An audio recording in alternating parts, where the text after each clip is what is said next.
October 31st, 2025, Southern California Logistics Airport. A jet-powered aircraft accelerates down the runway, lifts off, and climbs into controlled airspace. No pilot in the cockpit. No remote operator with stick and throttle guiding it from the ground. Just autonomous software executing mission parameters, while human supervisors monitor from control stations. This is the YFQ-44A Fury, and it represents the first time the United States Air Force has designated an unmanned aircraft as a fighter, receiving the F designation reserved for aircraft built specifically to kill other aircraft. Not a reconnaissance drone, not a strike platform, a fighter, one designed to fly alongside F-22s and F-35s in contested airspace, where peer adversaries deploy integrated air defenses designed explicitly to destroy American aircraft. The YFQ-44A exists because crewed fighters are too expensive and too scarce to do everything alone. This is not speculation about future concepts. This is operational reality already flying, already being tested, already transitioning from prototype to production aircraft that will deploy to operational squadrons before the decade ends. Understanding what Fury represents requires looking past the aircraft itself and toward the problem it was designed to solve. The United States Air Force operates approximately 1,800 fighters. That sounds adequate until you consider operational requirements. Fighters deploy to Europe, Middle East, Indo-Pacific, and homeland defense simultaneously.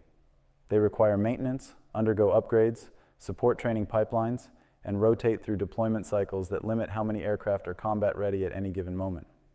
A peer conflict against China would consume hundreds of aircraft within weeks through attrition. Not because American fighters are inferior, because peer wars involve dense air defenses, high missile expenditure, and operational tempos where losses accumulate regardless of platform capability. An F-35 costs upwards of $90 million. Losing 30 F-35s in the opening weeks of conflict represents a strategic loss the force structure cannot absorb. The aircraft are too valuable to risk in high-volume attrition fights. Fury represents a different calculation. Each aircraft costs approximately $30 million, a third the price of an F-35. That cost enables mass without requiring tens of billions in procurement. And mass matters in peer conflict, where adversaries can launch saturation attacks designed to overwhelm defenses through sheer numbers. But Fury is not simply a cheaper fighter. It is a fundamentally different approach to how air combat works, when human pilots command machines that take the risks pilots previously accepted. This is manned-unmanned teaming. An F-35 pilot commands multiple Fury aircraft through data links. The manned fighter stays back, outside surface-to-air missile engagement zones. Fury pushes forward into contested space, carrying sensors and weapons while the F-35 coordinates from survivable positions. The design reflects this philosophy. Fury features stealth shaping, but not extreme stealth. The airframe prioritizes internal weapons carriage, long endurance, and moderate speed. Early versions showed simplified landing gear, fixed rather than retractable, emphasizing cost reduction and production speed over performance optimization. The aircraft is designed to survive long enough to accomplish its mission, not survive indefinitely. That distinction is critical. Traditional fighters are built to operate for decades. Fury is built to be produced rapidly, upgraded through software rather than hardware modifications, and replaced when attrition or obsolescence requires. The development timeline proves the concept. From clean sheet design to first flight, 556 days. That is faster than any major fighter program in recent history. And speed matters when adversaries are fielding new capabilities on timelines measured in years, not decades. The aircraft's autonomy operates under mission-level human intent. A pilot designates objectives before launch. The Fury executes using onboard software that handles navigation, threat reaction, formation flying with other aircraft, and sensor fusion. Weapons employment occurs when authorized by the controlling pilot. But tactical execution, how the aircraft positions, when it maneuvers, how it responds to threats, happens autonomously at speeds human reaction cannot match. This is not artificial intelligence deciding wars. This is autonomy enabling speed and survivability. The Fury reacts to surface-to-air missile launches faster than remote operators could process sensor data and transmit commands. It coordinates with other Fury aircraft in the formation without voice communications that adversaries could jam. And it maintains tactical cohesion even when data links degrade, because the software was designed for contested electromagnetic environments where communications are unreliable. The weapons bay carries AIM-120 AMRAAM-class missiles for air-to-air engagements. This makes Fury a credible threat in beyond visual range fights, where missile range and sensor quality determine outcomes. An F-35 detects targets at extended range using its sensor fusion, transmits targeting data to Fury aircraft positioned closer to threats, and those Fury aircraft launch missiles from geometries the F-35 could not safely occupy. The target faces weapons from unexpected vectors, and the F-35 that enabled the engagement remains outside the threat envelope. This changes engagement geometry in ways adversaries cannot easily counter. They cannot tell which aircraft is piloted, cannot determine which platform carries weapons, cannot identify which target matters most. Shooting down a Fury accomplishes less than shooting down an F-35, but requires the same expensive interceptor. And forcing adversaries to expend surface-to-air missiles against unmanned aircraft preserves manned fighters for missions only they can execute. Fury also functions as forward sensor node, extending the F-35's sensor reach without requiring the stealth fighter to expose itself. The Fury flies ahead, detects threats through onboard sensors, and transmits that data back to the controlling aircraft. This provides situational awareness the F-35 uses to position advantageously before engaging. The enemy's integrated air defense system detects Fury, but cannot determine whether it is conducting reconnaissance, preparing to strike, or serving as decoy. That ambiguity forces defensive reactions that reveal capabilities. Adversaries must decide whether to engage Fury with valuable interceptors or risk allowing it to operate unchallenged.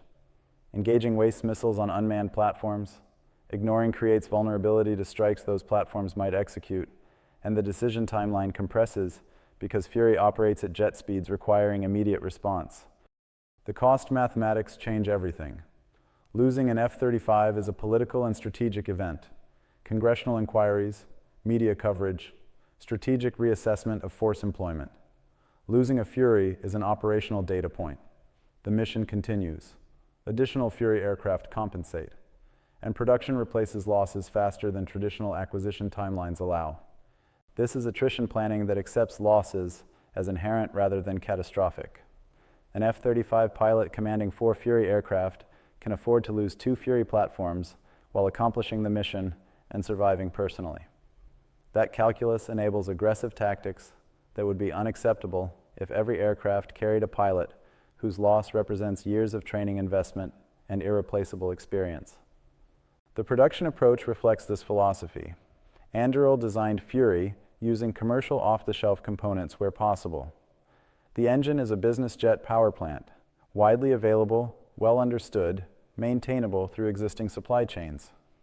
The avionics leverage commercial technology adapted for military applications, and the manufacturing process emphasizes simplicity, enabling rapid scaling when production orders increase.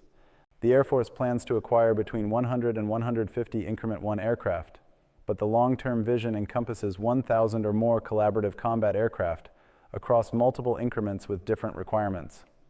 Increment 1 focuses on air superiority. Subsequent increments could address ground attack, suppression of enemy air defenses, electronic warfare, or missions not yet defined because the threat environment continues evolving. This modularity is enabled by software-defined architecture.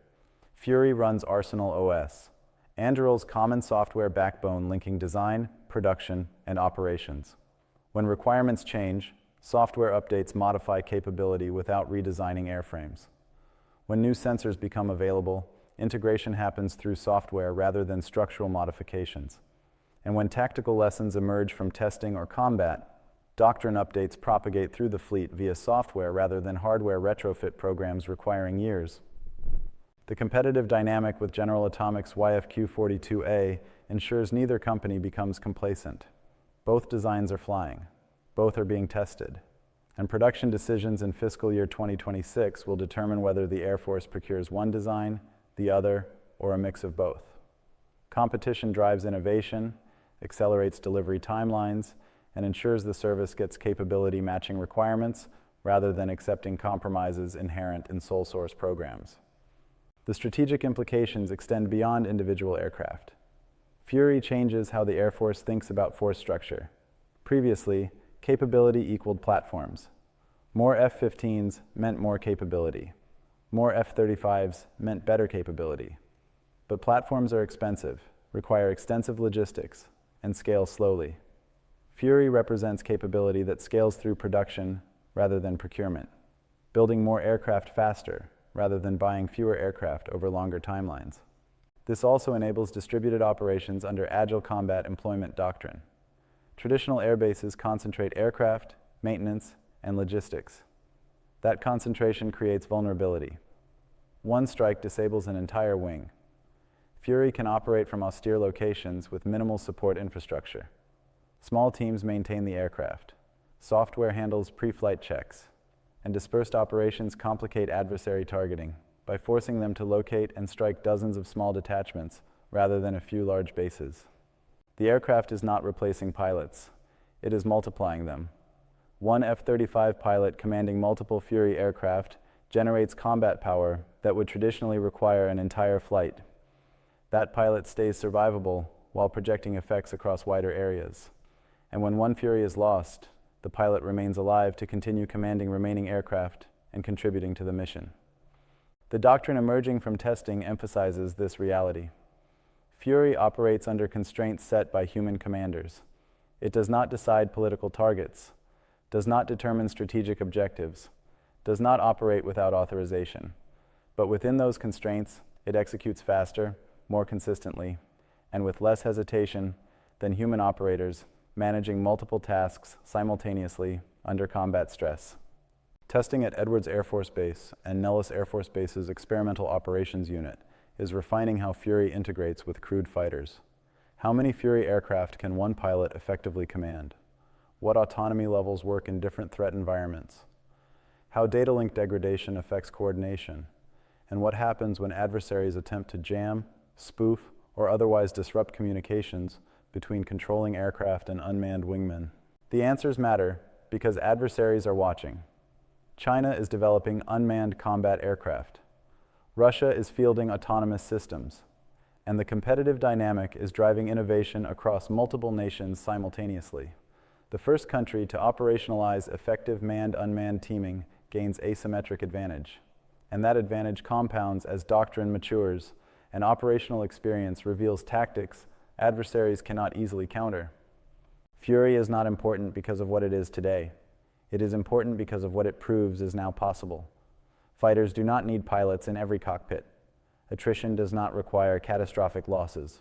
And mass production of capable autonomous aircraft can provide combat power that traditional procurement cannot match in timelines that matter. The aircraft was built for a war we have not fought yet.